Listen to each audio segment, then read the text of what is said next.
नमस्कार दोस्तों, कैसे हैं आप। मैं दीपा लखनऊ से स्वागत है आपका अपने यूट्यूब चैनल दीपा लखनऊ में। आज हम सकट चौथ के बारे में जानेंगे। सकट चौथ का व्रत आज है। इस दिन गणेश जी की पूजा और कथा का पाठ बहुत जरूरी माना जाता है। माताएं अपनी संतान की लंबी उम्र के लिए यह व्रत रखती हैं और सकट माता की कथा पढ़ती हैं। कथा सुनने से संतान को सुख समृद्धि और लंबी उम्र मिलती है। सकट चौथ पर माताएं अपने बच्चों की लंबी उम्र की कामना करते हुए गणेश जी की पूजा अर्चना करती हैं। व्रत रखने के साथ सकट माता की कथा भी सुनी जाएगी। आइए हम आपको सुनाते हैं सकट चौथ की व्रत कथाएं, एक से अधिक कथाएं। वीडियो शुरू करने से पहले आप सभी से निवेदन है कि हमारी जानकारी, हमारी कथा आपको पसंद आए तो प्लीज चैनल को लाइक, सब्सक्राइब और शेयर करें। आइए शुरू करते हैं व्रत कथाएं। सकट चौथ की व्रत कथा। इस कथा के पाठ बिना अधूरी मानी जाती है सकट चौथ की पूजा। आज सकट चौथ का व्रत है। आज माताएं संतान की दीर्घायु के लिए पूरे दिन निर्जला व्रत रखेंगी और गणेश जी की विधि विधान से पूजा करेंगी। रात को चंद्रमा को अर्घ्य देकर अपना व्रत खोलेंगी और सकट माता से अपनी संतान की दीर्घायु के लिए प्रार्थना करेंगी। सकट चौथ की पूजा में व्रत कथा का विशेष महत्व होता है। मान्यता है कि सकट चौथ की पूजा में व्रत कथा का पाठ किए बिना यह पूजा अधूरी मानी जाती है। चलिए हम आपको सुनाते हैं सकट चौथ की सभी व्रत कथाएं विस्तार से। सकट चौथ की पहली व्रत कथा। एक देवरानी जेठानी थी। जेठानी अमीर थी। उसका परिवार भी बड़ा और पूरा भरा था। देवरानी गरीब थी, इतनी गरीब कि जेठानी की सेवा टहल करके गुजारा करती थी। जो कुछ चूनी चोकर मिल जाता उसे अपनी झोपड़ी में आकर पकाकर खा लेती। फूटे घड़े से पानी पीकर टूटी चारपाई पर सो जाती। सुबह उठकर फिर जेठानी की सेवा करने चली जाती। साल भर का त्योहार आया। देवरानी भूखी प्यासी जेठानी की टहल करती रही। रात को जब आने लगी तो और दिनों की तरह चूनी चोकर भी नहीं दिया। खाली हाथ झोपड़ी में आई। खेत से बथुआ तोड़ लाई। थोड़े से चावल के कण ढूंढकर इकट्ठे किए। कण के लड्डू बनाए। बथुआ बनाकर रख लिया। रात को सकट माता आई। तटिया की ओर खड़ी होकर बोली, ब्राह्मणी खोलो किवाड़। देवरानी बोली, चली आओ माता, किवाड़े कहाँ हैं। भीतर आते ही सकट माता ने कहा, बड़ी भूख लगी है। देवरानी ने कहा, माता जो कुछ दिया है खाओ। कण के लड्डू और बथुआ के धोंधा आगे रख दिए। जब सकट माता छक्कर खा चुकी तो बोली, पानी तो पिला। देवरानी फूटी गगरी ले आई। पानी पीकर सकट माता ने सोने की इच्छा की। उसने टूटी खाट बता दी। थोड़ी देर सोने के बाद सकट माता को टट्टी लगी। उन्होंने पूछा, टट्टी कहाँ जाऊं। देवरानी ने कहा, माता सारा घर लिपा पुता है, जहाँ चाहो बैठ जाओ। सारे घर में उन्होंने टट्टी ही टट्टी कर दी, फिर भी अभी पूरी तरह निपट नहीं पाई। पूछा, अब कहाँ जाऊं। देवरानी ने कहा, अब मेरे सिर पर करो। उन्होंने उसको सिर से पांव तक टट्टी से नहला दिया और चली गई। सुबह जब देवरानी उठी तो सारी झोपड़ी कंचनमय हो गई। चारों तरफ सोना ही सोना बिखरा पड़ा था। जल्दी जल्दी बटोर कर रखने लगी, पर सोना चुकता ही नहीं था और वह रखते रखते थक गई। इधर जब समय से देवरानी नहीं पहुंची तो जेठानी बहुत बिगड़ने लगी। जेठानी बोली, कल त्योहार था, सारा काम पड़ा है और देवरानी जी कहाँ अभी पता नहीं है। उसने अपने लड़के को भेजा और कहा, जाकर फौरन बुला लाओ। लड़के ने जो खबर दी तो जेठानी का जी धक से रह गया। दौड़ी दौड़ी पहुंची, देखा चारों तरफ सोना ही सोना बिखरा पड़ा है। देवरानी ने पूछा, किसको घूसा, किसको मूसा। देवरानी सहज भाव से बोली, न किसी को घूसा न मूसा, यह सब सकट माता की कृपा है। जेठानी ने पूछा, ऐसी क्या सेवा की तूने जो सकट माता प्रसन्न हो गई। देवरानी बोली, मैंने तो कुछ नहीं किया, केवल कन के लड्डू और बथुआ के धोधा दिए थे खाने को। इस प्रकार उसने सब कुछ बता दिया। जेठानी घर आई और गरीबों की तरह रहने लगी। साल भर बाद जब सकट माता का त्योहार आया तो देवरानी की भांति कन के लड्डू बनाए और बथुआ के धोंधा बनाए। फूटी गगरी और टूटी चारपाई रख दी और सकट माता की राह देखने लगी। रात में सकट माता ने दरवाजा खटखटाया। जेठानी ने कहा, माता किवाड़े कहाँ हैं? टटिया खोल, आ जाओ। सकट माता ने जो पिछले साल देवरानी के साथ किया था वही सब किया। जेठानी ने कहा, माता जो कुछ है खाओ पियो, तुमसे कुछ छुपा तो नहीं है। सकट माता ने खाया पिया और टांग फैलाकर सोई और आधी रात को घर तथा जेठानी को टट्टी से नहला दिया और माता चली गई। सुबह हुई। लड़के बच्चों ने देखा चारों तरफ गंदगी ही गंदगी फैली है। जेठानी भी गंदगी से नहाई निकली। चलना कठिन था, सारा घर बदबू से भर गया। उन्होंने कहा, तुमने यह क्या किया? जेठानी ने खिसियाकर देवरानी को बुलाया। देवरानी आई। जेठानी ने बड़े ताने से कहा, तुमने जो कहा था वह कुछ न हुआ। देवरानी ने कहा, तुमने तो बहन गरीबी का नाटक किया था, तुम्हारे पास तो सब कुछ भरा था। इसी से सकट माता अप्रसन्न हुई। मेरी गरीबी में उन्हें दया आ गई और सब कुछ दे दिया। तुमने तो मेरी नकल की थी, इसी से ऐसा हुआ। बोलिए सकट माता की जय। अब सकट चौथ की दूसरी व्रत कथा। किसी नगर में एक कुम्हार रहता था।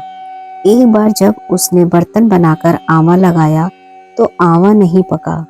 हार कर वह राजा के पास जाकर प्रार्थना करने लगा कि आंवा पक ही नहीं रहा है। राजा ने पंडित को बुलाकर कारण पूछा तो राज पंडित ने कहा कि हर बार आंवा लगाते समय बच्चे की बलि देने से आंवा पक जाएगा। राजा का आदेश हो गया। बलि आरंभ हुई। जिस परिवार की बारी होती वह परिवार अपने बच्चों में से एक बच्चा बलि के लिए भेज देता। इसी तरह कुछ दिनों बाद सकट के दिन एक बुढ़िया के लड़के की बारी आई। बुढ़िया के लिए वही जीवन का सहारा था, लेकिन राज आज्ञा के आगे किसी की भी नहीं चलती।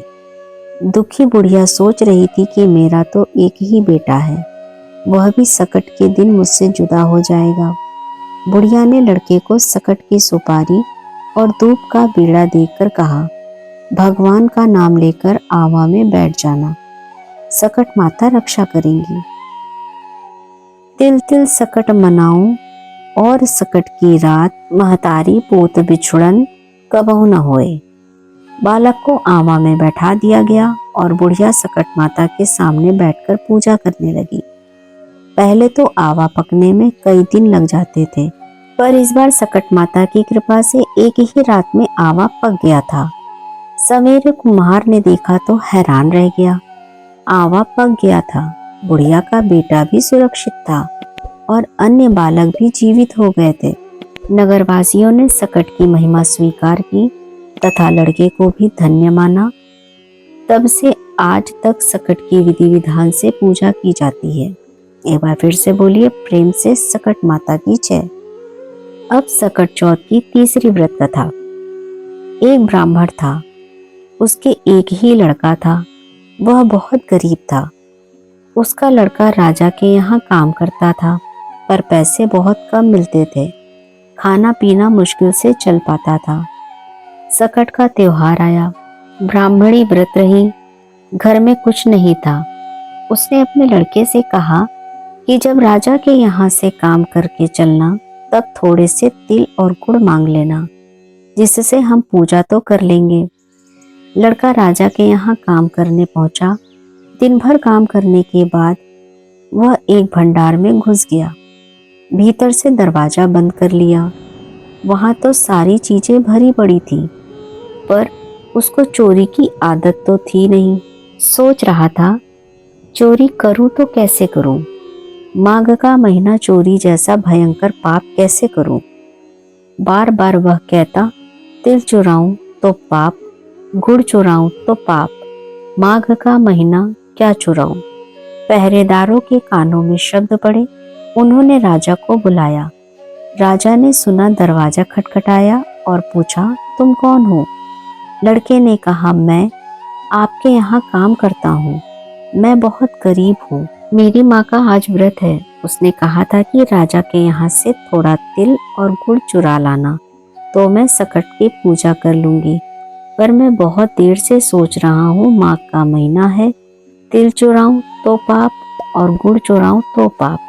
राजा ने कहा, मैं कैसे विश्वास करूं कि जो तुम कह रहे हो वह सही है?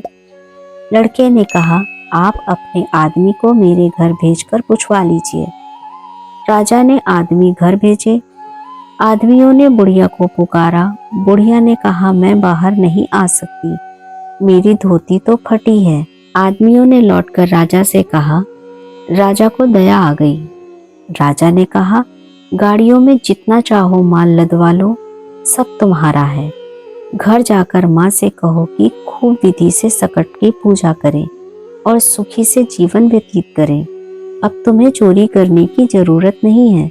बुढ़िया के लड़के ने राजा की जय जयकार की और सामान से खूब लद फद कर घर आया। बुढ़िया ने पूजा की और सुखपूर्वक जीवन व्यतीत करने लगी। प्रेम से बोलिए सकट माता की जय। अब सकट चौथ की चौथी व्रत कथा। एक राजा था, उसके कोई संतान नहीं थी। वह बहुत दुखी रहता था। एक दिन राजा अपने घर के दरवाजे पर बैठा था। उधर से एक भंगिन निकली तो उसने दूसरी औरत से कहा, आज सुबह से निर्वसी राजा का मुंह देखा है, देखो दिन कैसा बीतता है। राजा ने यह बात सुन ली। वह महल में आकर चुपचाप लेट गए। सभी रानियां आईं और राजा से बोली, राजा उठिए, खाना खाइए। पर राजा ना उठा। उसने कहा, मेरा इतना बड़ा राज, इतनी रानियां, पर बिना पुत्र के एक भंगिन मुझे बातें कह गई। महल में सभी लोग दुखी हो गए, पर छोटी रानी की दासी बड़ी चालाक थी। उसने छोटी रानी से कहा, राजा बहुत दुखी हैं, हम जो कुछ करती जाएं, तुम चुपचाप देखती जाओ, राजा का दुख दूर हो जाएगा। उसने जाकर राजा से कहा, राजा जी उठिए, भोजन करिए, छोटी रानी गर्भवती है। राजा बड़ा खुश हुआ और उठकर खाना खाया और 9 महीने तक पुत्र होने का इंतजार करने लगा। एक दिन दासी ने कमरे में चारों तरफ पर्दे बांध दिए और राजा से बोली, पुत्र हुआ है। राजा ने खूब उत्सव मनाया, खूब धन बांटा। दासी से बोले, मुझे पुत्र दिखाओ। दासी ने कहा, उसके गुण खराब हैं, वसन में देखना। छोटी रानी बड़ी दुखी थी। उसने दासी से कहा, जब राजा को तुम्हारे झूठ का पता चलेगा तो तुमको भी मरवा देंगे और मुझको भी। दासी ने कहा, रानी देखते जाइए। जब पसनी का समय आया तो राजा ने कहा, दासी अब तो दिखाओ। दासी ने कहा, राजा अब मुंडन में देखना। राजा मान गए। अब मुंडन का भी समय आ गया। खूब धूमधाम से तैयारी हुई। राजा ने फिर दासी से कहा, अब तो दिखाओ। दासी ने कहा, अब राजा सीधे ब्याह में देखना। राजा गुस्सा होने लगे तो दासी बोली, हाय, क्या ग्रह खराब थे, तभी नहीं दिखाया। आपका लड़का है, कुछ ही दिन की बात है, ब्याह में देख लेना। छोटी रानी दुखी रहने लगी। 16 साल बाद राजा के यहाँ शादियां आने लगी। राजा ने दासी से कहा, अब हम राजकुमार की शादी करेंगे। दासी ने कहा, शादी पक्की करिए, पर मैं भी राजकुमार के साथ डोले पर चलूंगी। शादी तय हो गई। बारात सजने लगी। राजा बोला, दासी अब तो राजकुमार को दिखाओ। दासी बोली, द्वारचार में देखना। राजा फिर चुप हो गए। दासी ने एक बड़ी थाली में तिल और गुड़ मिलाकर एक लड़का लिटाया और उसको ढक कर डोली में बैठकर बारात में चल दी। छोटी रानी दुख से बार बार बेहोश हो जाती थी और कहती थी, यह दासी राजा की बेइज्जती कराएगी। बारात चली जा रही थी। लोग थक कर एक जगह विश्राम करने लगे। दासी का डोला एक पीपल के चबूतरे पर रख दिया गया। दासी नहाने तालाब में चली गई। उसी पेड़ के नीचे सकट देवी बैठी थी। सकट देवी ने देखा डोले के आसपास चींटी लगी हैं। और आ जा रही है। उन्होंने डोला खोलकर देखा, थाली से तिल गुड़ निकालकर खाया। सकट देवी को बहुत अच्छा लगा, मीठा मीठा। धीरे धीरे देवी ने सब गुड़ तिल खा डाला। अब थाली खाली। दासी नहाकर लौटी तब देखा सकट देवी बैठी थी और थाली खाली है। अब क्या था? दासी सकट माता के पैर में पड़कर जोर जोर से रोने लगी। बोली, मेरा बेटा लिया है, मेरा बेटा देव। थाली में मेरा बेटा पड़ा हुआ था, उसको तुमने खाया है। अब मुझे बेटा दोगी तभी पैर छोड़ूंगी। अब सकट माता बड़े संकट में फंस गई। उन्होंने कहा, अच्छा पैर छोड़ो, बेटा ले लो। 16 साल का सुंदर कुंवर सकट देवी ने दे दिया। जब दासी बहुत प्रसन्न, बारात दरवाजे पहुंची। राजा ने कहा, दासी अब तो समय आ गया है, राजकुमार को दिखाओ। दासी ने पालकी से पर्दा हटा दिया। राजा राजकुमार को देखकर दंग रह गए और बोले, इतना सुंदर था, इसलिए तो तुमने मुझे दिखाया नहीं। खूब धूमधाम से शादी हुई। जब बारात वापस आई, छोटी रानी दुख से बेहोश पड़ी थी। जाने क्या हुआ होगा। जब बारात दरवाजे पर आई तब दासी दौड़कर आई और छोटी रानी से बोली, राजकुमार और बहू का परिचय करो चल के। रानी लड़के और बहू को देखकर फूली न समाई। दासी ने कहा, रानी हम 1.25 पसेरी का लड़का बनाकर ले गई थी, तुम 1.25 मन का तिल गुड़ का बनाकर सबको प्रसाद बांटो। सकट माता की कृपा से तुम्हें पुत्र मिला है। एक बार प्रेम से बोलिए, सकट माता की जय। पूरा वीडियो सुनने के लिए धन्यवाद। उम्मीद है आज की कथा आपको पसंद आई होगी। वीडियो अच्छा लगे तो प्लीज़ चैनल को लाइक, सब्सक्राइब और शेयर करें। धन्यवाद।